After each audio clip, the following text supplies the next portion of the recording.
This starts a series of videos on rope and pulley systems, especially the mechanical advantage, or as I like to call it, force multiplication aspect of pulleys.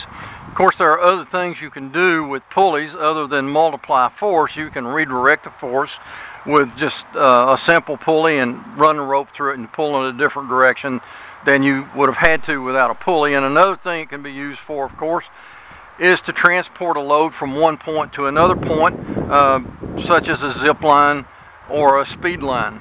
But what I feel is the least understood is the force multiplication part of it, so I'm going to cover that. I'm going to start out with simple pulley systems, and we'll go to compound pulley systems and then to complex.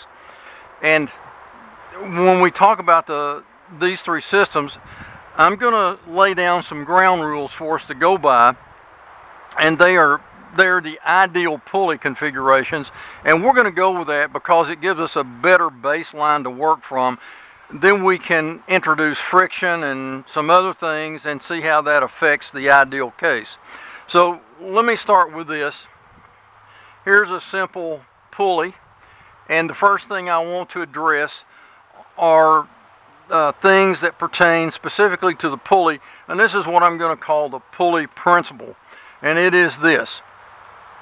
We will consider the pulley, first of all, to be lossless. By lossless, I mean if I pull rope through the pulley, I lose nothing. I lose no force, no energy, no effort. The pulley is lossless.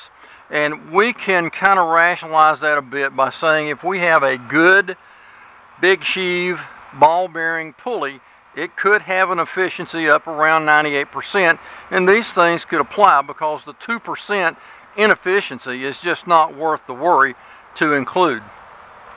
So number one, the pulley is lossless. We lose nothing. That infers something. That means that whatever tension I put in one side of the rope, or whatever tension is in one rope, is also in the other side. So this is a 1 pound throw bag. It has 1 pound of force in that line. The pulley is lossless, so there has to be 1 pound of force over here. And yes, we're neglecting rope fiber bend losses. And so the next thing we want to consider as one of the baseline characteristics here is parallel ropes. All the ropes in the pulley system are going to be parallel or considered to be parallel. Now, we may have something that has a little spread in it, something like this. Well, that's okay. That's approximately parallel. What we don't want to start seeing are things like this, somehow like this, whatever. We want to deal with parallel rope systems. In fact, it is the parallel rope system that gives us the maximum force generation on a pulley. And that brings us to this very next topic. And it is truly what gives us mechanical advantage or force multiplication in a pulley. We've already established that whatever force is in this line is also in this line and vice versa. Well, those two forces or tensions that are in those lines are in the same direction, in this case downward. So they add up and create a larger force on the pin of the pulley, on the sheave of the pulley, on the eye of the pulley, on the anchor point, and everything. A good example here. Suppose this throw bag is a climber, a 150-pound climber, and this pulley is a limb of a tree, and it's got a rope sleeve, and it's really slick. And I pull with 150 pounds to raise this climber. How much force am I putting on the tree limb? Well, I've got 150 in this line, frictionless, remember. I've got 150 in this line, and they add. They're both in the same direction.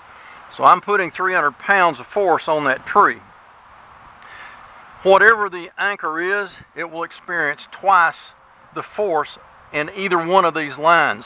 So if I want to say I've got 100 pounds here, I've got twice that here.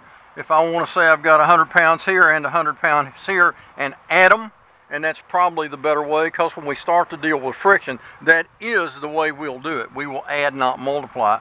So we'll add the force here to the force here, and it'll give us the combined force up here at the pulley. Very important. In the next segment, I'm going to talk about redirection and whether we have a force directed toward the anchor or toward the load, and how that helps us.